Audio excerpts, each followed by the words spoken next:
Boa noite, pessoal. Então, estamos aqui mais uma vez, enquanto os espíritos, os nossos amigos espirituais que nos inspiram, enquanto o nosso anjo da guarda, enquanto Jesus permitir, a gente vai batendo esse papo aqui toda noite, e porque a gente sabe que a gente tem muito pouquinho para dar, né? E se não fosse a ajuda deles, né? O tanto de imperfeições, né? O tanto de limitações que temos, a gente faria muito pouca coisa. Então, ontem eu falava sobre aquela passagem do óbolo da viúva, né? Numa perspectiva da gente olhar para tudo aquilo que a gente tem pouco e que está dentro de nós, né? Porque somos essência divina, então o amor está dentro de nós, o bem está dentro de nós. Às vezes ainda não está de uma maneira que chegue até os outros, né? Mas então que a gente olhasse para aquilo que está pouquinho em nós, né? O amor, o perdão, a solidariedade, o amor ao próximo, a fraternidade, a caridade, né? Tudo isso que está pouquinho na gente, né? Que a gente relacionou com aquela passagem do óbolo da viúva, que ela deu aquilo que ela tinha pouquinho.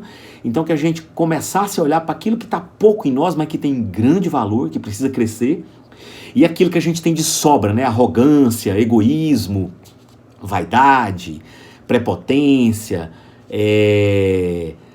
violência, cólera, tudo isso que a gente começasse a afastar da gente, né?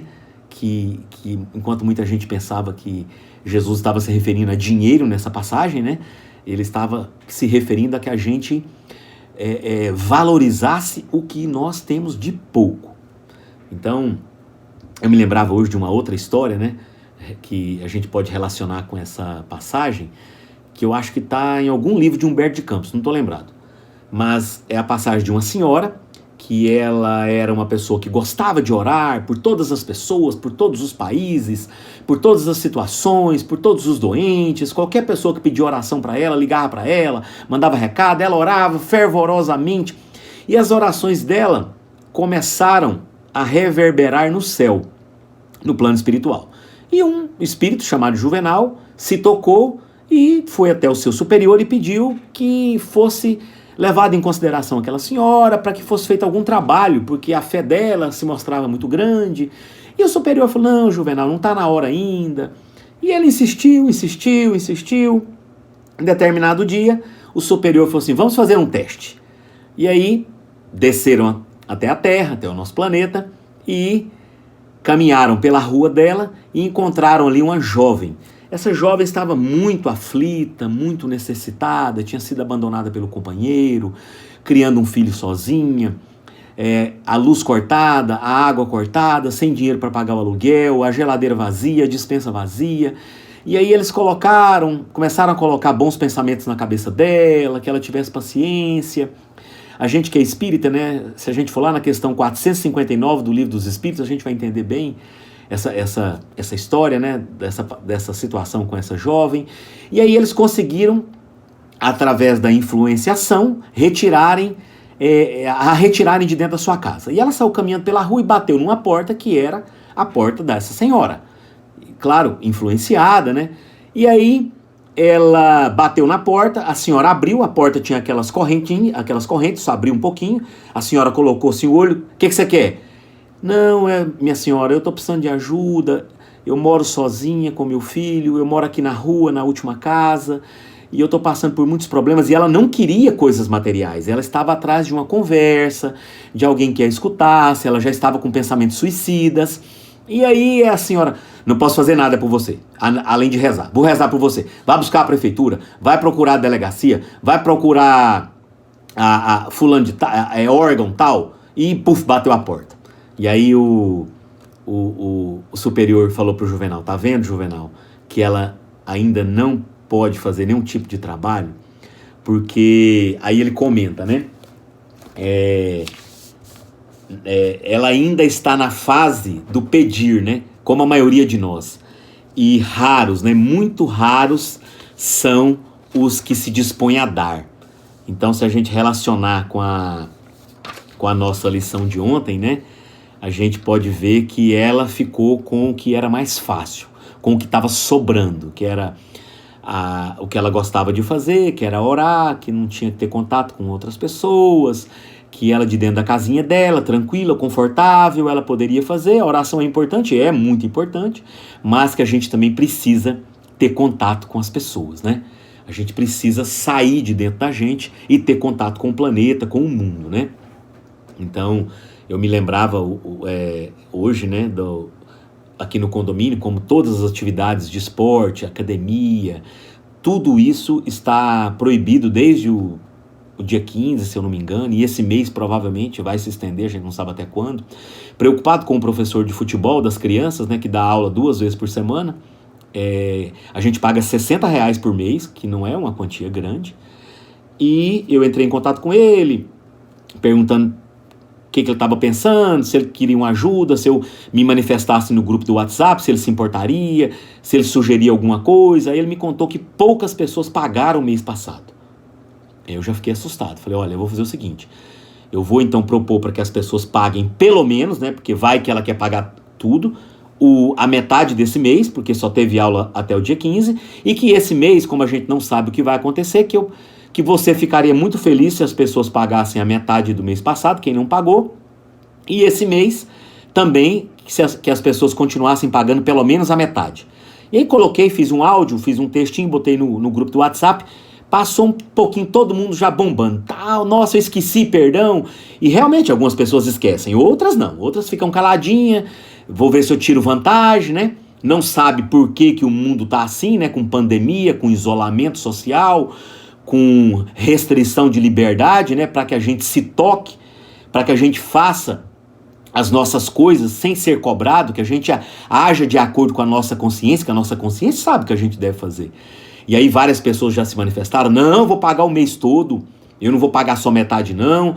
Eu falei, eu também, e tal, e aí o negócio ficou bacana. Vamos ver depois, né? Quero perguntar para ele mais para frente se realmente teve resultado ou se foi só da boca para fora, né? Então a importância, às vezes, né? Um amigo de Anápolis criou lá um grupo de WhatsApp para poder arrecadar cestas básicas, porque tem gente que não vai fazer isso, esse movimento de criar grupo, de ir atrás, mas tem pessoas que colaboram, conforme essa senhora colaborou com a oração. Então tem gente que é aquela pessoa que vai dar a cesta, que já ajuda bastante, e tem gente que é aquele que vai atrás, que vai prestar conta, que vai correr atrás para comprar, que vai ligar no supermercado, que vai comprar o mais barato, que vai atrás para poder entregar essas cestas, que vai detectar as pessoas que precisam dessas cestas, né? Igual a nossa amiga Marisa faz aqui em Goiânia, né? Todo mês tem várias cestas básicas para a Aparecida de Goiânia, e eu geralmente sou aquele que dá a cesta, né? Que eu acho que é muito pouco. Quem faz esse trabalho está fazendo muito mais do que a gente. Então é isso, né? Da importância da gente manter os nossos compromissos, mesmo que a gente... muitos de nós ainda não fomos prejudicados nas nossas rendas, então que a gente continue colaborando e acreditando que o mundo vai melhorar, que tudo isso é uma fase e que essa fase vai passar e vai melhorar desde que a gente não se esconda. Não podemos nos esconder das nossas obrigações.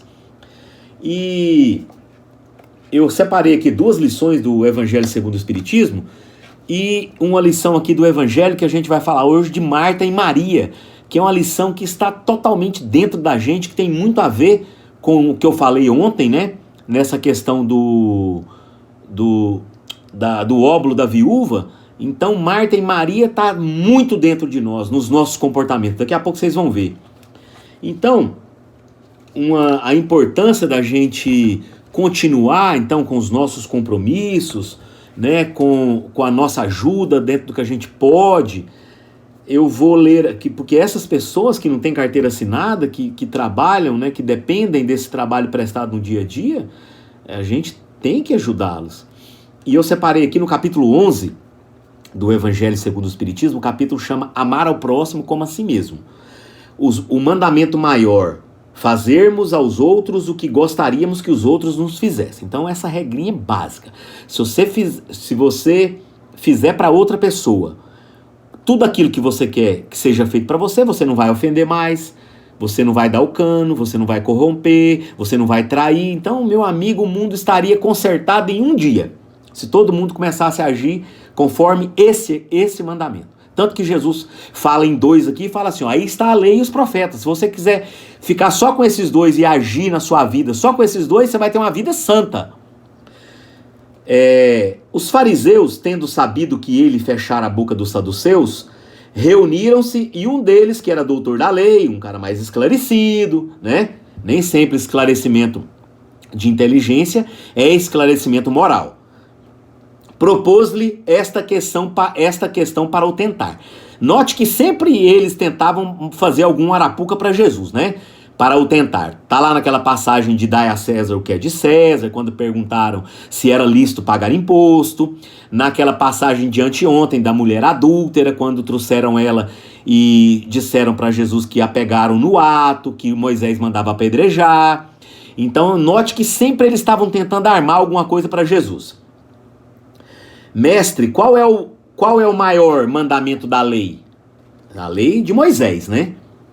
Jesus respondeu, amarás o Senhor teu Deus de todo o teu coração, de toda a tua alma, de todo o teu espírito. Este é o maior e o primeiro mandamento. Note que Jesus não diz esquece o Velho Testamento, esquece a lei de Moisés, eu cheguei aqui agora, o negócio agora é comigo. Não, Jesus nunca fez isso. E aqui tendes o segundo. Você me perguntou qual era o primeiro, agora eu vou te falar qual que é o segundo. Semelhante a esse, amarás o teu próximo como a ti mesmo. Toda a lei e todos os profetas se acham contidos nesses 2 mandamentos. O que Jesus estava querendo dizer pra gente? Se você amar a Deus sobre todas as coisas e ao próximo como a ti mesmo, não fizer pro próximo aquilo que você não quer que seja feito pra você, resolveu. Pode fechar a conta e passar a régua. Inclusive lá no Livro dos Espíritos, na questão 632, Kardec pergunta para os espíritos, quando a gente tiver dificuldade, se a gente não sabe o que é o bem, o que é o mal, e se eu for uma pessoa meio assim, devagar, se eu não sei o que é o mal, e o que os espíritos nos falam? Aquilo que você não quer que seja feito para você. Faça para o outro aquilo que você quer que seja feito para você. Aí, resolveu o problema. Note como fica mais fácil. Então, hoje, eu separei aqui a lição de Marta e Maria. Ela aparece aqui no Evangelho de Lucas, no capítulo 10, versículo 38. E lá no Evangelho de João, Mateus e Marcos também, aparece uma outra passagem que aparece Maria, né? Bem semelhante com essa passagem aqui, onde a gente vai falar de Maria. Lá no Evangelho de João também aparece quando Maria se senta nos pés de Jesus e derrama ali num balde, né? Um balde de azeite para ungir os pés de Jesus, e enxuga os pés de Jesus com o cabelo, e Judas preocupado, né? Materialista, sendo Marta nessa passagem, ele preocupado. Você desperdiçou um balde de unguento, a gente poderia vender isso e dar aos pobres. E o que Jesus fala? Deixa para o dia da minha sepultura, guardou isso, que ela tinha guardado esse balde de azeite.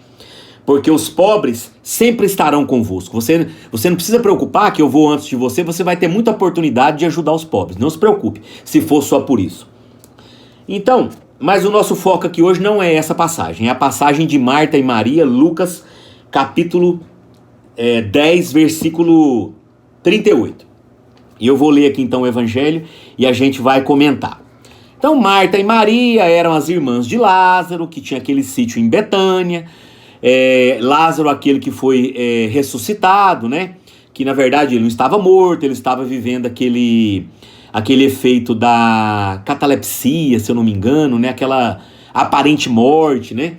Então, a gente vai aqui na lição, Marta e Maria, Evangelho de Lucas, capítulo 10, pra gente não fugir aqui. E aconteceu que, indo eles de caminho, entrou numa aldeia. E certa mulher, por nome Marta, o recebeu em sua casa. E tinha esta uma irmã chamada Maria, a qual, assentando-se também aos pés de Jesus, ouvia a sua palavra. Maria se sentou, né, nos pés de Jesus. A casa de Maria e Marta já era um lugar assim que Jesus sempre passava por lá, eram muito amigos, era uma família espiritual de Jesus. Marta, porém, andava distraída em muitos serviços e, aproximando-se, disse: Senhor, não te importas que minha irmã me deixe servir só? Marta estava lavando, passando, cozinhando, fazendo café, batendo escanteio, cabeceando, sendo técnico, equilibrando, fazendo comida para aquele tanto de pessoas, Jesus e os apóstolos. Imagina tanto que aquele povo não comia. E aí ela, sozinha, né? A maioria de nós tinha feito a mesma coisa. Não adianta você achar que você ia ser Maria, que nós estamos tudo para Marta. E aí ela olhando para a irmã dela, sentada lá escutando Jesus, e ela atendendo aquela multidão, ela tinha que reclamar mesmo, né? Não te importas que minha irmã me deixe só a servir? Dize-lhe, pois, que me ajude, manda ela vir me ajudar. E respondendo, Jesus disse-lhe: Marta, Marta, estás ansiosa e afadigada com muitas coisas, mas uma só é necessária, e Maria escolheu a boa parte, a qual não lhe será tirada. É claro que Jesus não estava falando para Marta que ela não precisava fazer ali a comida, as coisas, mas ele também estava pedindo para ela que ela podia fazer aquilo de uma maneira mais tranquila, que ela não tinha obrigação nenhuma de sair louca para poder atender aqueles esfomeados, que devia estar tudo com fome, imagina, andando a pé, as distâncias que eram. Tudo era a pé, não tinha bicicleta, não tinha carro, não tinha avião, não tinha nada, era tudo a pé, estrada de terra, trieiro, né, os sendeiros, né, então, imagina como é que esse povo não chegava, morto de fome, suado, com sede. Então Marta se sentiu na obrigação ali de fazer tudo o mais rápido possível e queria nem saber do que esse povo estava conversando. Ela queria se livrar ali e encher o bucho do povo. Então, Jesus pega e fala: Marta, Marta, se acalma, Maria está com a melhor parte. Mas quando Jesus estava falando isso, ele não estava falando que a melhor parte era ele. Jesus era a humildade em pessoa. E aí eu selecionei aqui algumas coisas que a gente pode estar citando que represente Marta e Maria, porque tudo isso está dentro de nós, a Marta e a Maria. E aí você vai dizer o que é Marta em você e o que é Maria em você. Então, Maria representa então a questão espiritual, né? A nossa evolução espiritual, o nosso contato com o divino. E Marta representa a vida material, social, o corre-corre, a pressa, as obrigações, né? Eu não tenho tempo, eu não tenho tempo para oração, eu não tenho tempo para ir na igreja, eu não tenho tempo para casa espírita, eu não tenho tempo de ajudar a recolher cesta básica, porque eu tenho que fazer isso, aquilo, né? E a gente sabe que temos as nossas obrigações, mas a gente pode muito dosar e colocar cada uma no seu lugar. Então, o que eu separei aqui como sendo Marta e Maria? O que pode ser Maria? A igreja pode ser Maria? Pode. Mas a igreja também pode ser Marta. A casa espírita pode ser Maria? Pode. Mas a casa espírita também pode ser a Marta. Por que eu falei esses dois? Porque foram dois que podem ser Maria e Marta. Porque quando você sai da sua casa e só fica na igreja, quando você se abstém da sua casa, você não quer saber dos problemas da sua casa, você corre da sua família, dos compromissos domésticos, das obrigações com seus filhos, com seu marido, com a sua esposa, com as coisas da casa, as obrigações da casa, o cuidar da casa, para você ficar só na igreja, você está sendo Marta, você não está sendo Maria. Quando você corre das obrigações com a família, para ficar só na casa espírita, mesmo que você tá lá fazendo palestra, fazendo sopa, você não tem tempo para nada, nem para sua família, você não está sendo Maria, você está sendo Marta.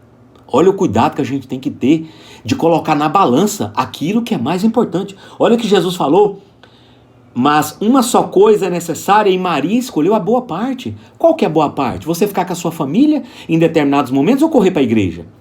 Ficar com a sua família, aquele encontro com aqueles parentes que você vê muito de vez em quando, ou correr para o centro espírita? Então, a gente tem que ponderar isso. Vamos lá. Então, vamos lá. A família, eu acho que a família é Maria. O lar, a caridade, a paciência, a tolerância, o estudo, a meditação, o trabalho, né? desde que ele não seja um trabalho exagerado de 24 horas por dia, só em busca de dinheiro, né? Mas aquele que está em busca do nosso sustento é Maria. O que é Marta? As festas, as viagens sem sentido, os jantares, restaurantes, bares, a raiva, a pressa, o trabalho exagerado, né? Tudo que é muito, que a gente falou ontem na parábola do óbolo da viúva, é Marta. Tudo que é pouco, né, que a gente tem pouco em nós, não que seja pouco. Vou consertar. Tudo aquilo que a gente tem muito é Marta. Tudo aquilo que a gente tem pouco é Maria. Então, a gente começa a ver o Evangelho, ver que o Evangelho foi feito para nós. O Evangelho não foi feito por algumas pessoas, uma historinha lá da Galileia. Não, o Evangelho foi feito para nós, para que a gente coloque todos esses versículos na nossa vida, para que a gente saiba, nossa, olha o tanto de Marta que tem em mim. Então, a partir de hoje, eu vou começar a dedicar na Maria e vou começar a fechar a porta, eu vou começar a criar dificuldade para Marta da minha vida. A partir de hoje, eu vou começar a não vou dar mais moleza para Marta. Eu vou começar a facilitar para Maria e não vou dar mais moleza para Marta. Porque o mundo tá assim, gente, porque tá cheio de Marta. Nós que somos o mundo, né? Muito mais Marta em todos nós do que Marias. Eu vi aqui nesse mesmo capítulo 11 do Evangelho segundo o Espiritismo, amar o próximo como a si mesmo. É só a gente entender cada palavra dessa. Amar, o que é amar? Próximo, quem que é o próximo? Como a si mesmo. Ah, a si mesmo sou eu. Então eu vou amar o próximo, aí eu vejo quem são os próximos, como eu me amo, como eu devo me amar. Porque também tem pessoas que não se amam, e ela que não vai amar ninguém mesmo. Então tem um item aqui que se chama a fé e a caridade, que tem aqui, eu separei aqui uma passagenzinha, um comentário de Kardec sobre esse item, a fé e a caridade, que muitas pessoas confundem a caridade material, e o Espiritismo, Jesus, está muito mais preocupado com a caridade espiritual, com a caridade moral, do que com a material. Material, se você der conta de fazer a moral, você vai conseguir fazer a material. Aí Kardec comenta aqui, né? Deveria ter dito que a caridade é impossível sem a fé. Porque senão ela é algo sem sentido. Porque quando a gente é tocado e a gente tem esse movimento, lembrando que a gente não está falando de caridade material, eu já falei vários exemplos de caridade moral, perdão, benevolência, se colocar no lugar dos outros, ajudar as pessoas, escutar as pessoas. Então tem várias maneiras de caridade que não são materiais.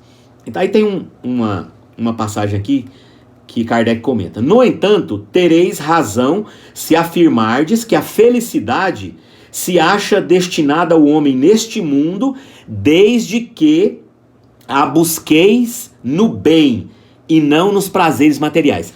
Os espíritos nos dizem, né, que a gente sabe muito pouco sobre felicidade, até pelo tipo de mundo que a gente vive. A felicidade que a gente busca tanto, eu quero ser feliz, o alcance dela aqui no planeta Terra é muito pequeno. A gente vai encontrar em pouquíssimas pessoas. E quando a gente encontrar a felicidade plena, como é que Kardec fala que ela existe? A felicidade se acha destinada, quando você encontra ela no homem deste mundo, ela vai estar nos que buscam no bem e não nos prazeres materiais. Então é importante a gente saber isso, que quando a gente está fazendo o bem, quando a gente vai ajudar as pessoas agora, mesmo sem elas nos darem o seu serviço em troca, porque estão impedidas, a gente vai ficar feliz, eu tenho certeza, porque é muito mais feliz quem dá do que quem recebe. Há muito mais alegria em dar do que em receber. Está lá em Atos dos Apóstolos, né? Até falei sobre isso ontem. Então, por que o mundo está assim, né? Egoísta, o mundo está dessa maneira. E por que mas existem muitas pessoas boas? Existem.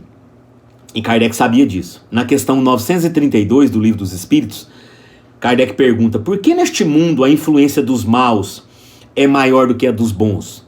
Por que nesse mundo, né, os maus, tem muito mais gente ruim na política, tem muito mais gente ruim no judiciário, tem muito mais gente ruim no STF, tem muito mais gente ruim em determinadas situações, comandando? E os espíritos nos dizem, por fraqueza dos bons. Porque os bons não querem se envolver com a política, os bons não querem ir lá para o STF, os bons não querem sair da sua casa, só querem ficar fazendo aquela oração, e quando aquela pessoa necessitada de uma palavra bate na sua porta, você bate a porta na cara dela, igual a senhora fez. Então por isso que o mundo está assim, por fraqueza dos bons. Os maus são intrigantes e audaciosos.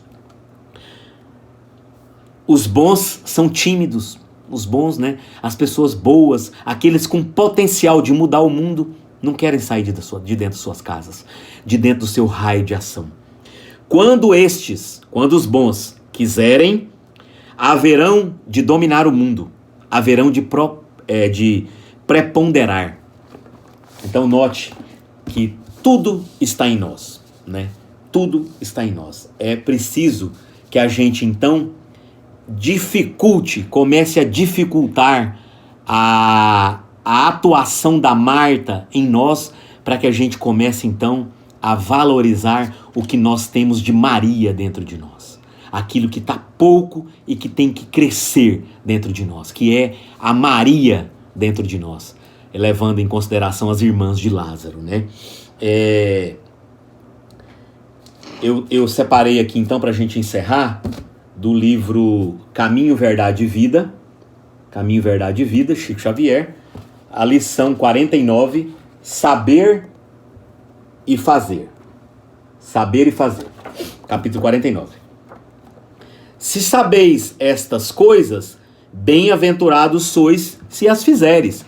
Se você sabe que tem que diminuir a Marta e que tem que crescer a Maria, bem-aventurado, então o que Jesus está falando? Feliz você será se você fizer, né? Se você sabe, então feliz você será quando você fizer.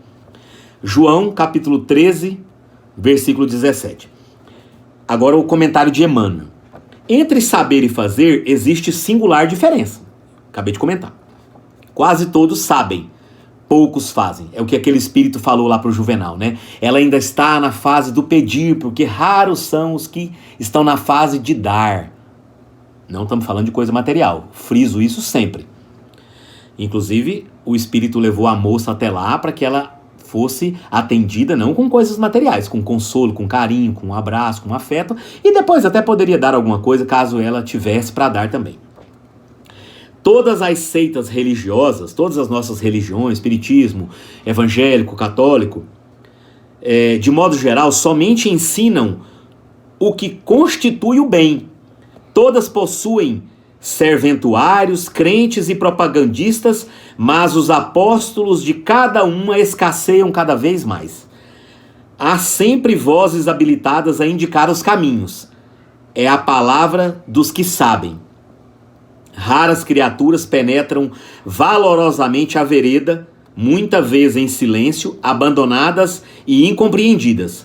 É o esforço supremo dos que fazem. Então, tem muitos para falar, para dizer qual é o caminho, mas poucos para poder caminhar por esse caminho e seguir por esse caminho. Jesus compreendeu a indecisão dos filhos da terra e, transmitindo-lhes a palavra da verdade e da vida, fez a exemplificação máxima por meio de sacrifícios culminantes. A existência de uma teoria elevada envolve a necessidade de experiência e trabalho. Se a ação edificante fosse desnecessária, a mais humilde tese do bem deixaria de existir por inútil. Então, assim, se a ação, né? Se a gente não precisasse ir lá e fazer, pegar no batente, né? Então, não precisaria, né? João assinalou a lição do mestre com sabedoria. Demonstra o versículo que somente os que concretizam os ensinamentos do Senhor podem ser bem-aventurados. Então, o que ele está dizendo aqui? Se você é bem-aventurado, se você fizer. Aí reside, no campo do serviço cristão, a diferença entre a cultura e a prática, entre o saber e o fazer. Então eu vou ler de novo aqui a passagem de João.